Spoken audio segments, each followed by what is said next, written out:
Hey everyone, Andrew Hess here, and today we're going to talk about enabling using best practices for the Dataverse MCP server inside Copilot Studio agents. Now you'd think that it would just all magically work right now in your Copilot Studio agent, but there are some settings that you need to enable in the Power Platform Admin Center. There are maybe some security issues that you need to think about as a maker. Let's just go ahead and dive deep into MCP server with Dataverse using our Copilot Studio agents.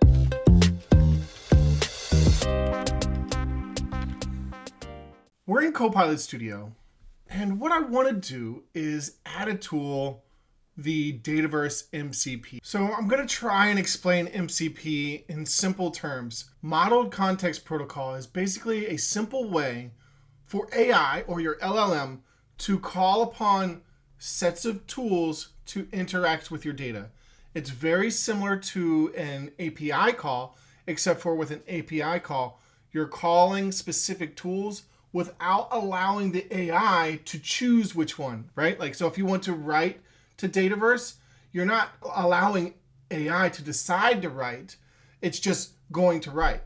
So you're able to use your natural language to call upon a tool such as writing to Dataverse in this instance, and then act upon that natural language.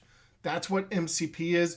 It's very similar to an API call, except for you're leveraging AI with your calls into tools, and you have lots of different tools that are assigned to your MCP server. I think that's the simplest way I can explain it, trying to keep it very basic. And today, we're going to go over the Dataverse MCP and how to enable that in your Copilot Studio agent. Now, what you're going to find is that I can connect to it, right? I can create a connection. And you can see that we're in preview right now, Microsoft Dataverse MCP Server preview. So things may change in the future, but for right now, I can create a connection. And when I click on this tool, and if you look right here, it says connector request failed. Couldn't retrieve the requested items. So it looks like already the Dataverse MCP server is not working. Let's try and ask it a question. So let me move me. I'm pretty sure it's going to fail. What are the service requests that are complete? I'm going to try and allow the Microsoft Dataverse MCP server. And we can see already that it's already failed. It's searching knowledge sources. I don't want it to search knowledge sources. So before we get too far in here, let's make sure that we turn that off. I want it to stay in its own grounded data. So we're going to go all the way down here. We're going to say allow ungrounded responses. We're going to turn that off. And we're also going to turn off the web. So let's kind of set up our agent correctly. Now the goal is to allow it to use our Dataverse MCP server, and we can take a look at our table. So I have a table here. Let me zoom in. I have a table here called service request right above my head, right? So right above my head up here, I have a table called service request. And this is just demo data, but there's some data in here that I want to interact with and ask questions upon. I want to ask questions like, what are the ones that are on this category? Or maybe pull out some of the issues or comments. Maybe I have one that is assigned to me. So let's assign one to me. So let's do Andrew at andrewhess.onmicrosoft.com. Let's make sure one is assigned to me. And so what I want to do is I want to ask questions upon that and use Dataverse as an MCP server. But the problem is right now I don't have access. So what I need to do is to go to PPAC or the Power Platform Admin Center. So let's head over there. All right, so I'm in the Power Platform Admin Center. What I want to do is go to Manage. I want to find my environment. So the one that I'm working on currently right now is Hess Dev. And inside this environment, I'm going to go to Settings and then Features. So Settings, Product, Features. And inside here, there's a couple of extra settings. And if we scroll down, we want to make sure, that Copilot is available. Let's see. This is for apps. Just kind of looking here. Copilot Studio agents, transcripts, kind of scrolling down. But right here, this is what I want to pay attention to. Let MCP clients, such as Copilot Studio, etc., interact with Dataverse using natural language and structured queries. And you can see by default for me, it only allows the GA version to be enabled. So I'm going to enable the second version here, which is the preview version. But actually, in small print, if you see right above my head here, step 2, add MCP clients to the allow list. If you allow MCP clients to interact with the Dataverse MCP server, make sure to add the MCP clients that you want to allow the MCP clients to list in advanced settings. Whew, that's a lot to say. Let's go ahead and save. And let's try it without adding my clients. So let's go back to our agent. Let's go back to our agent. Let's give it a nice little refresh. Come back in. Do I have any service requests? It is working. So we allowed that to be enabled. It's asking if there's any found for me. Listing tables. Finding all that information. It responded to me with that one table that I assigned to myself. So let's see if we go back in here. We can see the one line right here, access card, the one that I assigned to myself, low, requester name by Pam, description, lost card. Let's just kind of fill it out a little bit more. Assigned to Andrew Hess. All right, so we filled out a little bit more information, low priority. If we go back to our agent, we can see that it did populate correctly. Anything else you'd like to do with that service request? Now, this is the interesting part. You notice I said anything else you would like to do with that service request. Now, I'm thinking about security, and I'm thinking about the news, and I'm thinking about how the Claude agent goes off on the side that deletes someone's whole database. Let's think about security and best practices. Let's go to our tool, the MCP server, and let's take a look in here. Let's take a look at the tools. Now, if you remember, in PPAC, or the Power Platform Admin Center, all we could do was enable Dataverse MCP or not enable Dataverse MCP. But what you can do as a maker is you can actually look at the tool names that the MCP server can call upon. So instead of allow all, right, we have allow all. I want to be a smart maker. How do I say this? I want to be considerate of best practices and security, and I don't want to give access to this agent to everything in my Dataverse tables. Like, that could be a nightmare in production, right? So what I would like to do, and this is my suggestion, create tables, okay? Update table? No, I'm not allowing you to update tables. I don't want people writing to my Dataverse. If I do that, maybe I'll do a specific connector. And these are just thoughts that I have. This may depend on how you would like to configure your agent.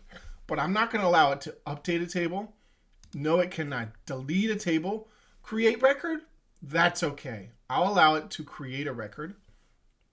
Update record? No, we're not updating records either. I don't want it to, overwrite 100 records. No. Delete record? Definitely not. List prompts? That's fine. Execute prompt. Fetch and list apps. And one thing that I may want to do is actually update the name of my tool. So instead of just Microsoft Dataverse MCP server, maybe I put in here the name of my table, service requests table. Maybe I add a little bit more description. That way the agent can respond just a few seconds faster, or maybe like half a second faster. So it knows to go to the service requests table. All right, so now that I've done update. I've removed update, delete, update record, delete record. All I want it to do is to fetch data and return to me some information. So let's go ahead and start a new session here. And this time, I maybe will ask how many service requests are completed. So now I'm asking it information, asking it to respond to me. And we can see that I got a nice simple answer here. There are 15 service requests with the status of complete. We can kind of double check our answer. Let's go to our table and let's change one. Let's change one to completed and see if it goes up to 16. So since I have a lot of rows in here, this is just a great way. And this is all demo data, all right? So I have completed another one. Let's go back to our agent. How many service requests, and I'm not going to start a new session, requests are completed now. So let's see if it goes out there, retrieves the information again, and then tells us that there are 16 service requests completed. And there was, look at how fast that was. It actually was much faster because it understood what it did last time. And now it knows that there are 16 service requests that are completed. Maybe something that we would like to add, we could add our logical name of our table. So we could add this logical name to our overview of our knowledge. Let's see here. Retrieve data from the service request table. Let's give it the logical name. The logical name is, or let's add it afterwards. The logical name of the table is do not allow access to other tables, only retrieve data from the service request. Let's try and ask it other questions about other tables now. Let's see what happens. So let's find our table. Let's try and go back. Let's find another table that I've created. Let's see, custom. Let's see, favorite tool. Here's one, favorite tool. Let's see if there's some data in here. So yeah, there's some data in here. And let's now ask it, what are the favorite tools?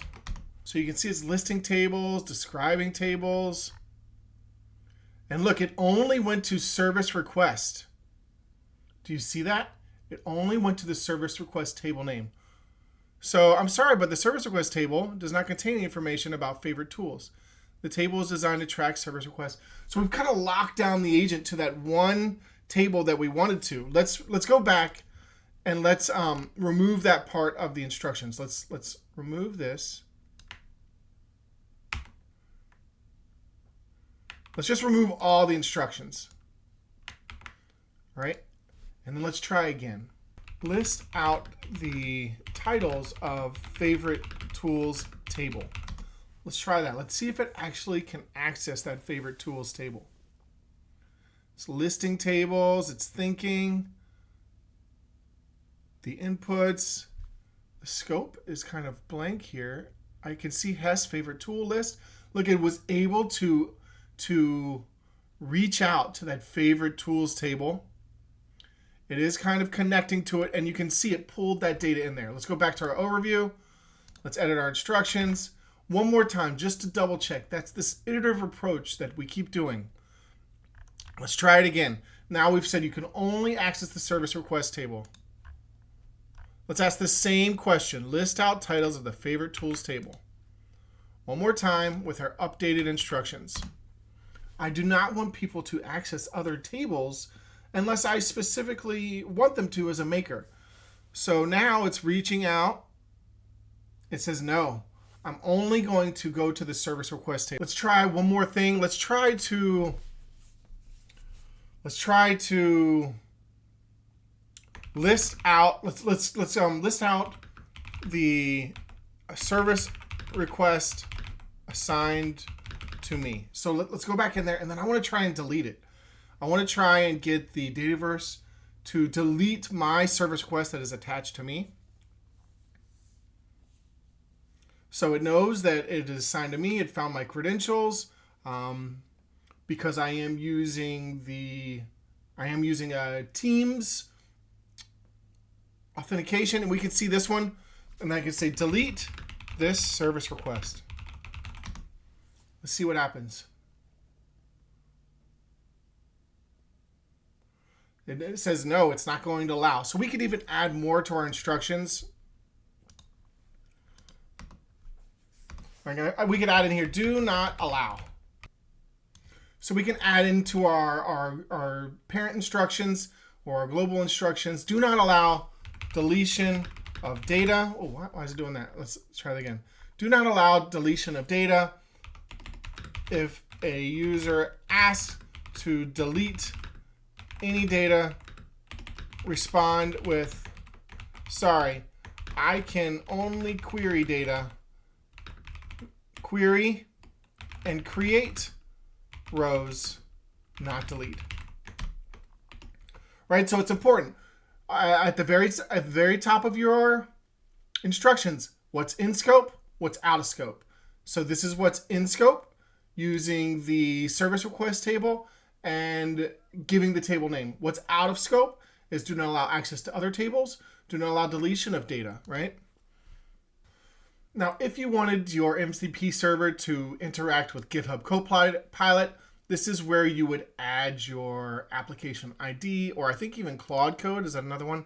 So you can have Dataverse MCP server right here with GitHub Copilot, Claude Desktop to interact with Dataverse. So right here, Dataverse MCP tools are charged when accessed by AI agents created outside of Microsoft Copilot Studio. So if you're outside of Microsoft Copilot Studio, I think GitHub Copilot, Claude, there's some other ways that you can interact with your Dataverse MCP. You will be charged. Now, I don't know the specific charges. Right here, actually, it's the search tool is billed the same as Copilot credit rate as a tenant graph grounding, while other tools follow the text and generative AI basic 10 response Copilot credits rates for accessing the Dataverse MCP. Pretty expensive, so I would recommend, in my opinion, to use Copilot Studio. Okay, that's all I had for you today. The Dataverse MCP server is very, very, very powerful, and it's only going to get better from here. If you have any more questions, go ahead and leave them in the comments.